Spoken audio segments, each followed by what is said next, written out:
دا ملګری تپوس کوي چې یو کس عمرې له لاړ شي او هلته کې هغه عمره کوي او د ژوندي کس دپاره کوي. مثال په طور مور پلار یې ژوندي دي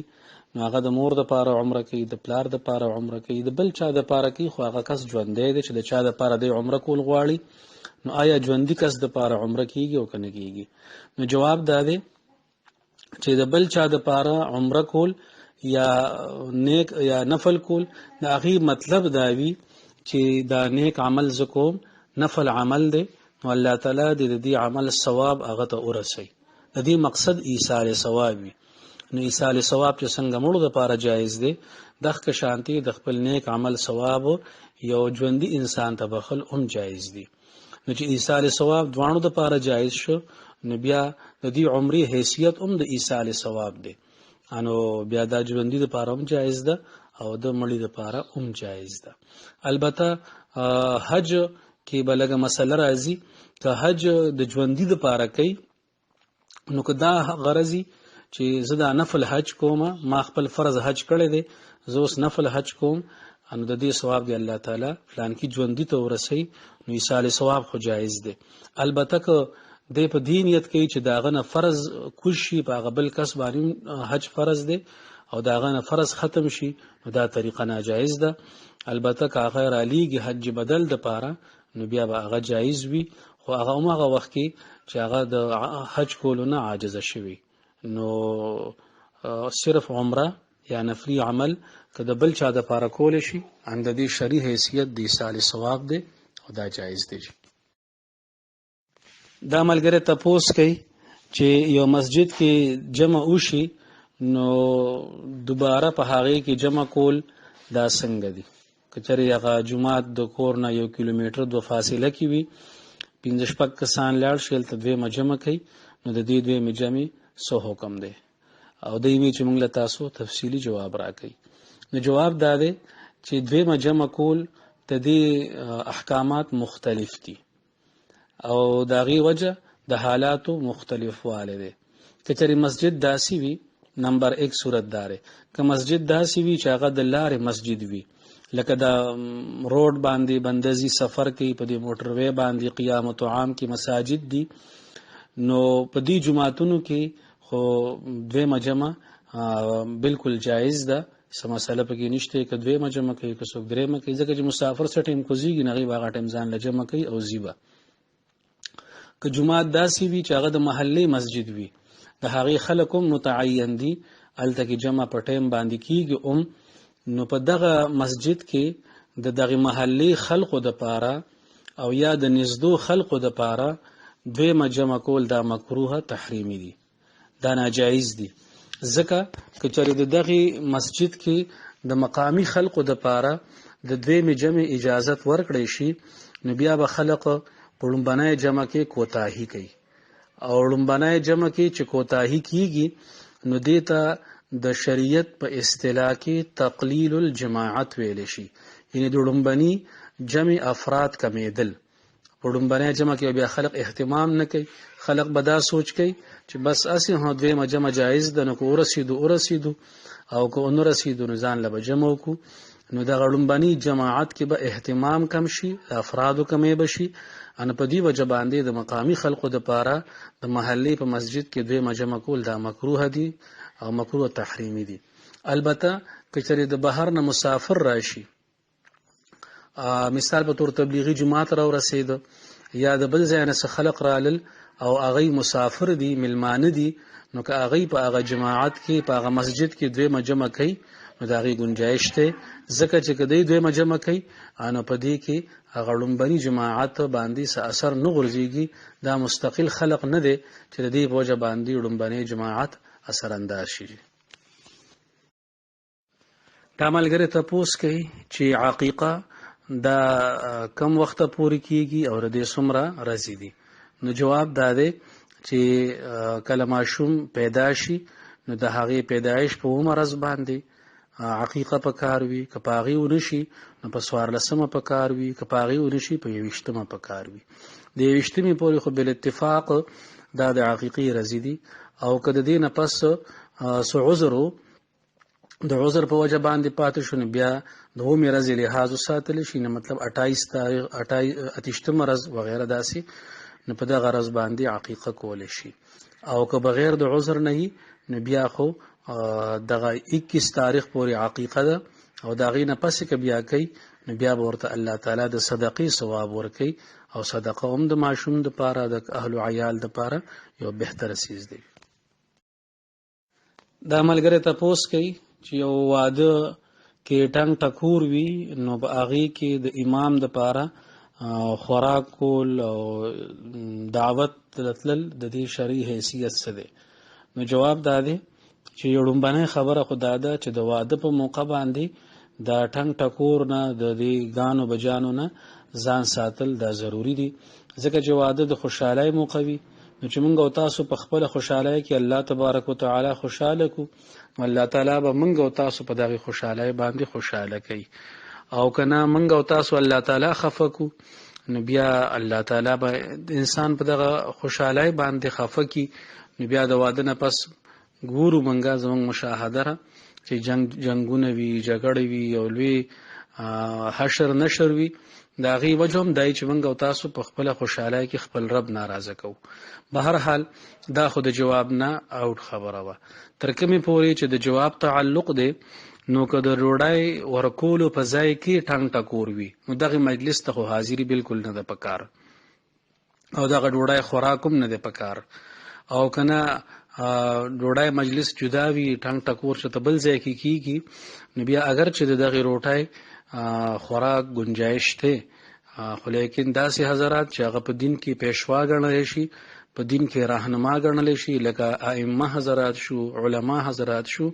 نو هغوی لره داسې مجلسونو نه هم بایکاټ پکار دی چې خلقو ته تنبیه وشي چې دا موږ کوم کار کوو دا د شریعت په نظر کې صحیح نه دی. دا ملګری تپوس کوي چې کله د ښځې او د خاوند د میاس کې جداوالی راشي په څه وجه باندې، او د هغې یو بچی وي نارینه، نو د جدایۍ نه پس دغه ماشوم به چا سره وي؟ مور سره به وي که پلار سره به وي؟ او دی ورسره سوال کې دا هم وایي چې موږ مشکات شریف کې یو حدیث کې ویلو چې نبی اکرم صلی الله علیه وسلم دغه ماشوم مور له ورکړی. نو دی دې باره کې تپوس کوي. نو جواب دا دی چې د مور او پلار د ښځې او خاوند په میاس کې د تفریق په صورت کې د ماشوم الګ عمر ته به کتی شي. که د هغه عمر د 2 کالو نه کم و نو بیا د مور حق دی د هغه پرورش کول،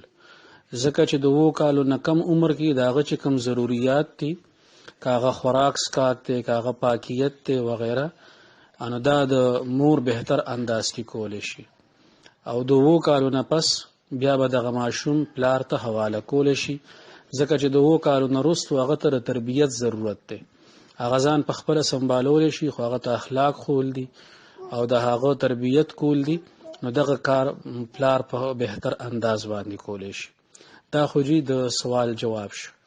باقی تاسو د حدیث پاک حواله ورکړه، نو داسې قسم حدیث خو زما په علم کې نشته، مشکات کې ما وکتل. البته دا حدیث شته چې نبی علیه الصلاۃ والسلام اختیار ورکړو، ماشوم له اختیار ورکو چې ته چا سره خوشاله نو هغه سره ورشه. انو بیا نبی علیه الصلاۃ والسلام دعا وکړه چې یا الله پاک د دې ماشوم په زړه کې بهترین رائے واچي. نو دا حدیث ته انو په هغه کې زمونږ احناف علما فرمای چې نبی علیه الصلاۃ والسلام اختیار زکه ورکړو چې وسره د نبی علیه الصلاۃ والسلام دعا هم شامل و، او نور ماشومان لچې اختیار کومنګ ورکو نو بیا به هغه ځای ته خوشحالیږي چې کوم ځای کې په هغې پابندي نه وي، لبې وي او ازادي وي، او دا د ماشوم دپاره د تباهۍ لار ده. نو په دې وجه د 2 کالو نه کم عمر کې هغه به مور سره وي، او د 2 کالو نه سیوا عمر کې به پلار سره هغه واپس کولی شي. دا ملګری تپوس کوي چې یو کس 2 دیګونه منلی دي، هغه وایي که زه داسې وکم چې زمونږ تره دی او ډېر زیات غریب دی، نو زه هغه له دغه یو دیګ په قیمت باندې دروازې ولګوم کور کې، او دا بل دیګ پوخ کم نو دا جایز دی او که ناجایز دی؟ نو جواب دا دی چې کله بنده یو یا د یو نه سیوا دیګونه ومني نو بیا دیګ پخول جایز دی او په هغه په مستحقینو باندې خرول او که د هغې په ځای باندې د هغې قیمت ورکوي نو دا جایز دی. دا تاسو چې کوم صورتحال بیانوي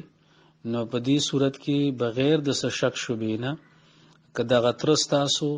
د زکات مستحق وي نو بیا تاسو هغه له که په یو دیګ باندې د یو دیګ پیسو باندې دروازه لګوئ او که د دواړو دیګونو په پیسو باندې ورله سکار کوي په کور کې نو دا جایز دی. نو تاسو چې حساب ولګوئ چې د یو دیګ پیسې ورکوئ هغه له ان چې یو دیګ په سو باندې پخیږي هغه پیسې ورله ورکوئ هغه به ځان له دروازه ولګئ که نور سکاري نه هغه به وکړئ که د دواړو دیګونو پیسې ورله ورکول غواړئ نو جایز دی او که د یو دیګ پیسې هغه له ورکول غواړئ او د بل دیګ پیسې نور غریبانانو له ورکول غواړئ نو دا جایز دی او که دیګ پخوئ نو دا جایز دی. دا ملګری تپوس کوي چې کور ته بنده اخبار راړي او هغه وګوري بیا د هغې نه پس هغه کور کې زنانه عام طور استعمالي روټۍ پکې ږدي او درستخان په طور باندې هغه استعمالیږي حالانکه هغې کې د الله تعالی نومونه یي د قرآني آیاتونه یي نو د دې باره کې څه حکم دی؟ نو جواب دا دی چې دا واقعي تاسو چې کوم پهلو طرف ته توجه کړې ده دا اهمه پهلو ده. عام طور اخبارونه کتی شي د کتو نه پس بیا د هغې د سنبالولو اهتمام نشي کولی حالانکه هغې کې د افرادو نومونه یي په هغې نومونو کې بعضې نومونو کې د الله جل شانه نوم راځي لکه عطاء الله شه نو د الله نوم پکې راغی او دغه شانتې د نبی اکرم صلی الله علیه وسلم نوم پکې راځي لکه محمد علی شه نو هغې کې د نبی علیه السلام نوم راغی علي هم د الله تعالی نوم دی وغیره او بعض اوقات هغې کې قرآن پاک آیاتونه دینی مسائل وي نو دا انتهایی توجه طلب خبره ده چې کله بنده اخبار راړي نو بیا هغه اخبار سوزول پکاري د ټولو نه اسانه لارې دا ده او یا دا چې بنده هغه کور کې جمع کی او بیا هغه چرته خښ کی نو که دغه کېدی شي دغه به ډېر ښه خو لیکن درستخان په طور باندې یا بل صرف استعمال د هغې په دې وجه جایز نه دی چې په هغې کې د الله تعالی د نوم بې حرمتي به کېږي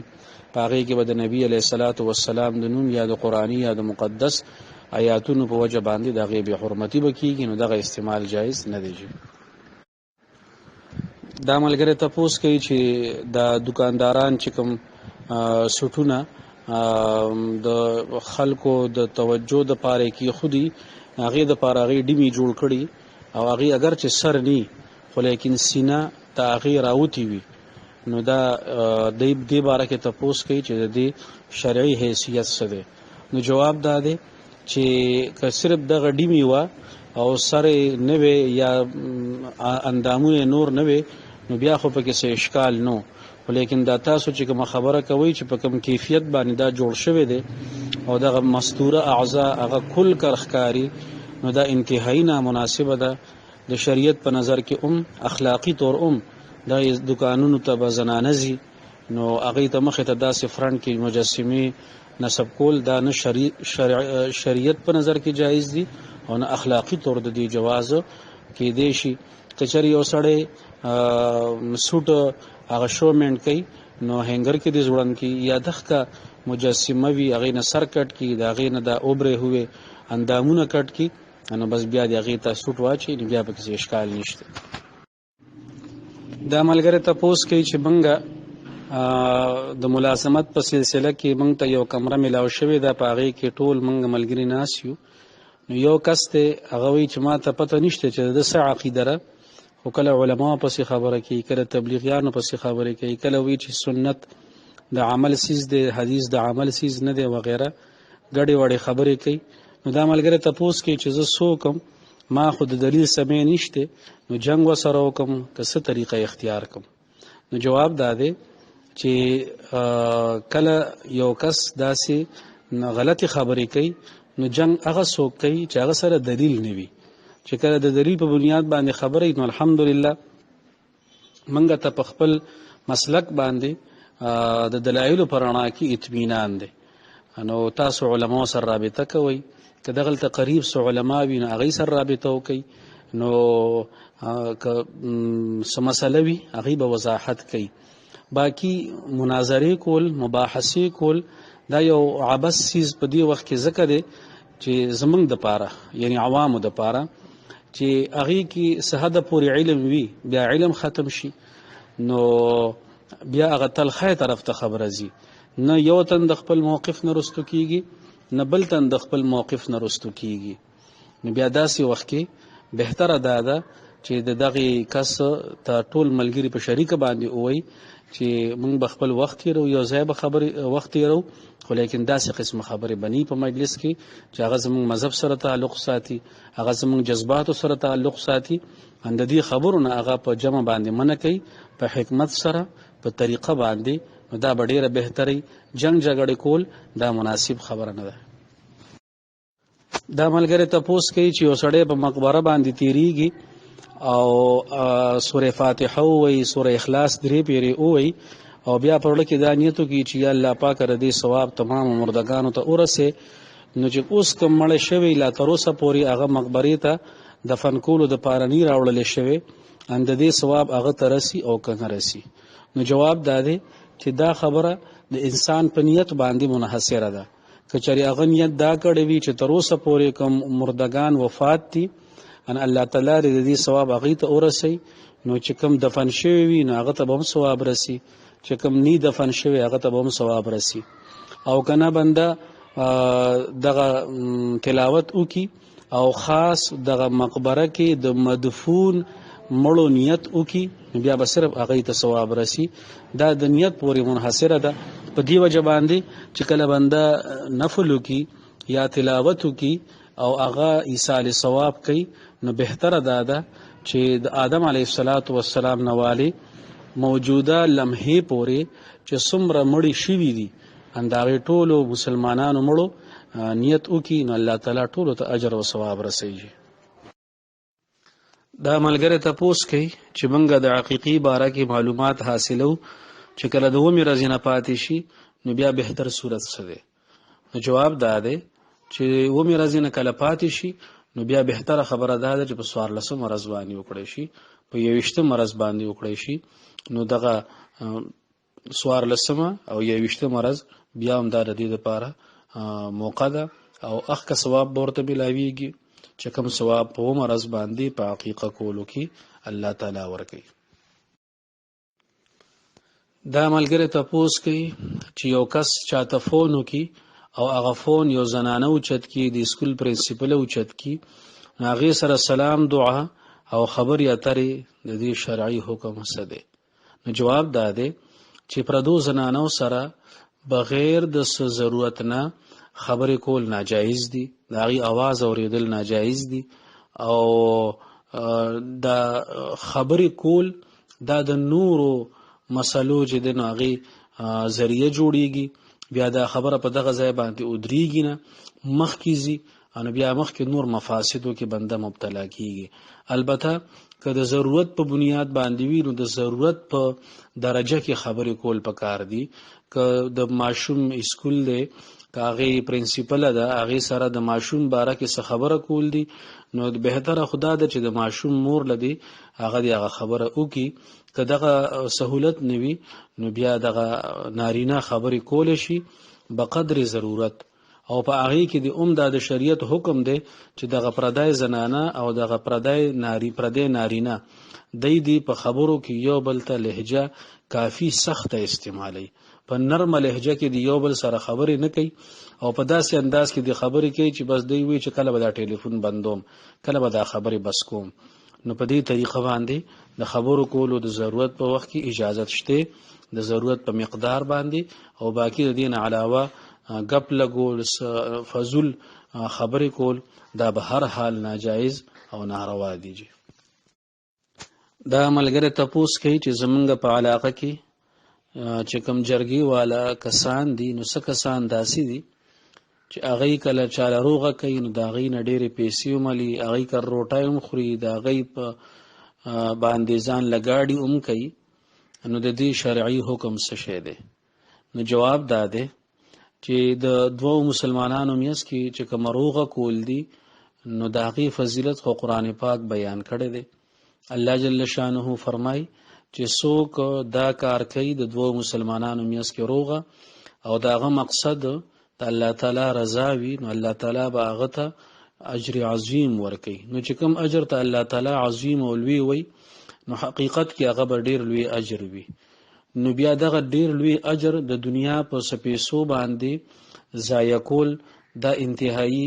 د نقصان والا سودا ده. که چېرې جرګې والا حضرات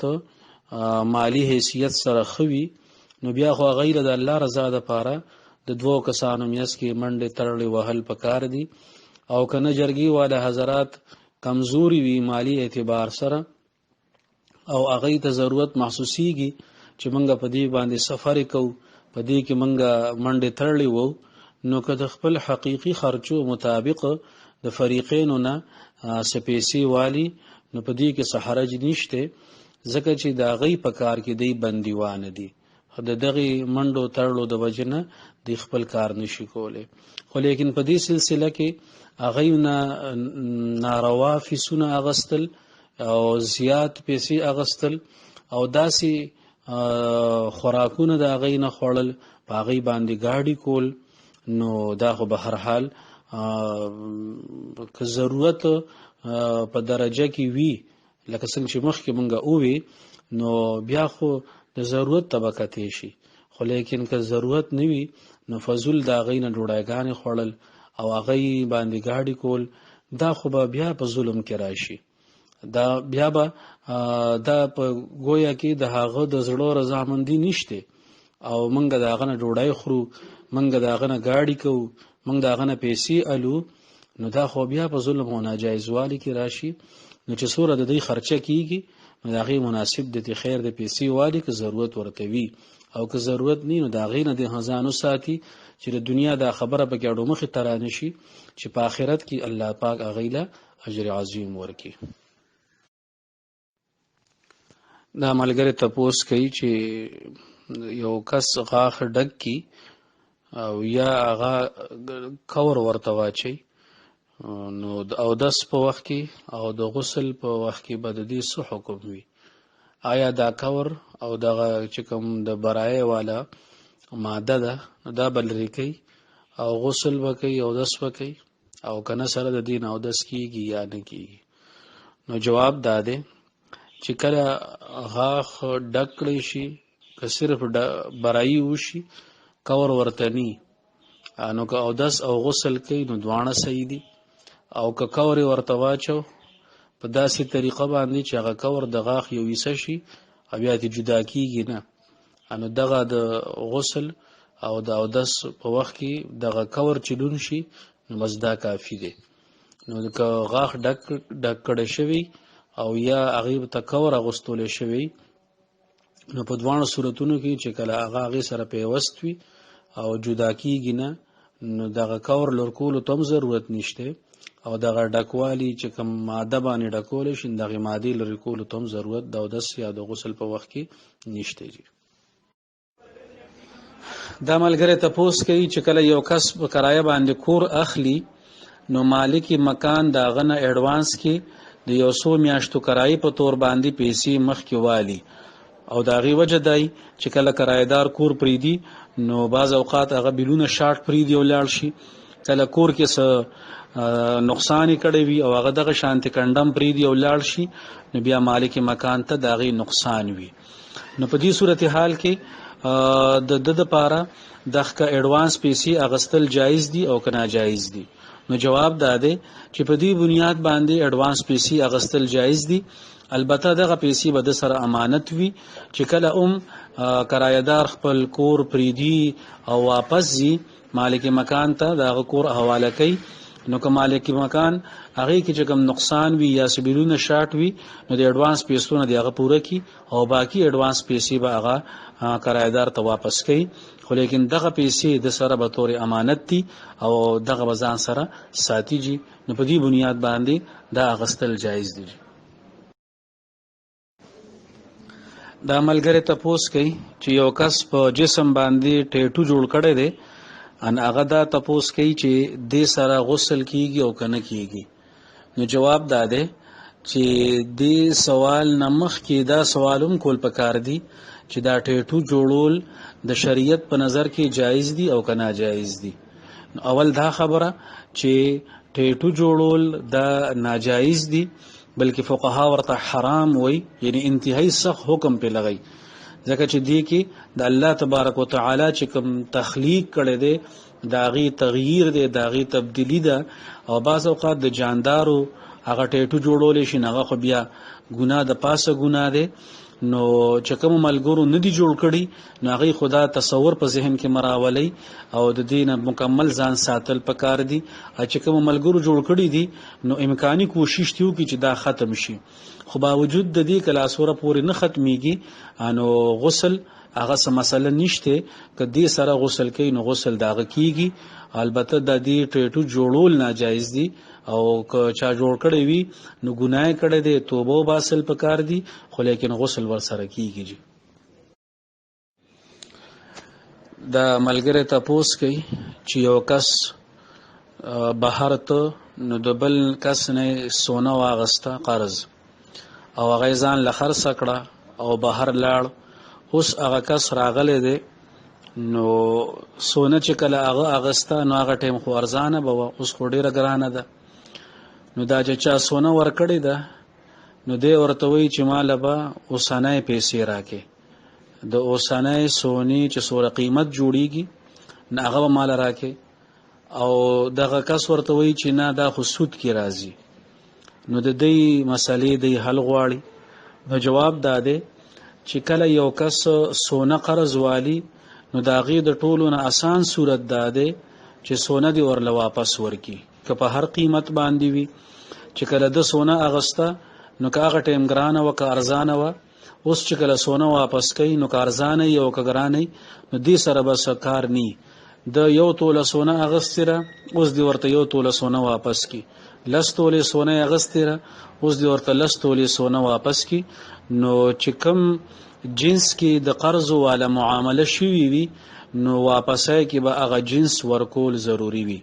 او که قیمت ورکي نو بیا به موجوده قیمت ورکي. خو ټول نه به غبار صورت داده چې دې د سونه واپس کی چې سوره اغسته ده نو خبره به آسان هم شي، د شریعت مطابق بوم شي او جګړه به پکې هم نیږي.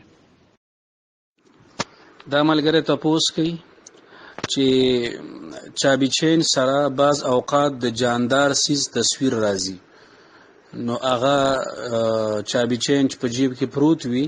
نو هغه سره مسکیږي او کنه کیږي. نو جواب داده کچري هغه تصویر هغه مجسمه شان چوي، کچري د هغه خدوخال د هغه د مخ خدوخال او وغیرہ دا واضح وي نو بیا داسې چابي چینج استعمالول جایز نه دي. د موس خبره دویم نمبر کې ده، اول خبره دا ده چې دغه چابي چینج استعمالول جایز نه دي. او کچري د هغه چابي چینج باندې چې د کوم سیز هغه مجسمه جوړوي د هغه خدوخال واضح نه وي، بس داسې یو ډانچه غونتی وي او صفته نه لګي چې لاس کم دی خپه کم دا سترګه کم دا غوږ کم دی وغیرہ، انو بیا دغه چابي چین د استعمال گنجائش ته. خو لیکن بهتر ده چې دغه نوم ځانو ساتل شي. هر قسمه جاندارو مجسمونه او د تصاویر او خپل ځان ساتل پکار دي. تر کومه پورې چې د مستعلق دی نو کچري په جیب کې پټ پروت وي نو بیا خو د موز جایز دی، البته بهتر ور سره نه دی. نو د استعمال چې نه کوي نو د دوانو قسمه ګناهونو نه به الله تعالی بچ کوي ان شاء الله تعالی. دا ملګری تپوس کوي چې کله یو کس نه د سحر موس قضا شي او په دغه قرض باندې د اشراق په ټیم کې هغه موس قضا کوي نو سنت به سره کوي او کنه کوي. نو جواب داده کچره په دغه قرض باندې د اشراق په ټیم کې د زوال نه مخکې د سحر موس د قضا کوي نو بیا به سره سنت کوي، او که د زوال نه پس د دغه موس قضا راګرځي نو بیا به سره سنت نه کوي. دا ملګری تپوس کوي چې یو کس پزمکه باندې ناشته نیغ ناشته او مثال په تور هغه خوب ورغه او هغه داسې جټکه او خوړه خو لیکن پرې نه وته او ځان ته لاس ولګو نو آیا د اودس مات شو او کمات نشو؟ نو جواب دا دی چې کله یو انسان په داسې طریقه باندې ناستوي په ځمکه باندې چې د لویو بولوزای هغه په ځمکه باندې جوخ لګېدلی وي، نو بیا که په دغه طریقه باندې دی ناست وي او اوده شو نو په دې خوب سره اودس نه ماتیږي. که چېرې د خوب په وجه باندې د مخکې روان شو یا په شاته روان شو یا یې سیډ ته روان شو او جټکه خوري، نو که چېرې د لویو بولوزای دا د ځمکې نه لږ ساعت دپاره اوچت شو نو بس د اودس مات دی، دی به دوباره اودس کیږي. دا ملګری تپوس کوي چې کله څه کسان ناست وي روټۍ خوري او بل یو کس راشي نو دغه د بهر نه راتلونکي کس د په دغه ډوډۍ خوړونکو باندې سلام اچولی شي او که نشي اچولی. او دی دا هم وایي چې موږ اوریدي دي چې د بهر نه راتلونکي کس دپاره په ډوډۍ خوړونکو باندې سلام اچول نه دي پکار بلکې برکت ته ووایي دا کافي ده. نو دی دې باره کې تپوس کوي. نو جواب دا دی چې که چېرې د بهر نه راتلونکی کس هغه اوږې وي او د ډوډۍ خوراک غرضي وي نو بیا خو هغه له سلام اچول پکار دي. او د دې سلام اچولو مقصد به هم دا وي چې دوی ما ته ستو کې د روټۍ، نو که هغه سلام واچو نو بیا دغې ملګرو له پکار دي چې د ته ستو کې او ځان سره ډوډۍ ته کینی. او که چېرې د غرض نه وي په ډوډۍ خوراک کې موړ وي یا کابونو کېږي نو بیا په ډوډۍ خوراک کوونکو باندې سلام اچول نه دي پکار. البته که هغوی ورته ست کوي د ډوډۍ نو چونکې دی خو ډوډۍ خوري نه نو دی ورته بیا په دعا په طور باندې وایي چې الله پاک دې تاسو له برکت درکړي، د برکت والا خوراک وخورئ. نو د برکت دا ټکې په دې انداز کې راغلی دی او ساده سوده برکت ټکې ډایرک ویل د دې څه شرعي حیثیت نشته جي. دا ملګری تپوس کوي چې یو کس چور بازار کې یو سیز اخلي حالانکه د هغې قیمت په عام بازار کې که لاک روپۍ وي نو دغه چور بازار کې د هغې قیمت 50,000 یا د هغې نه هم کم وي او دغلته بازار کې د غلا سیزونه د غصب سیزونه هغه خرڅېږي. نو دغه اغستل او د دې استعمالول د دې حکم د شریعت په نظر کې څه دی؟ نو جواب دا دی چې کله یو انسان ته پته وي چې څه دا سیز د کوم سړي نه علم نو دا د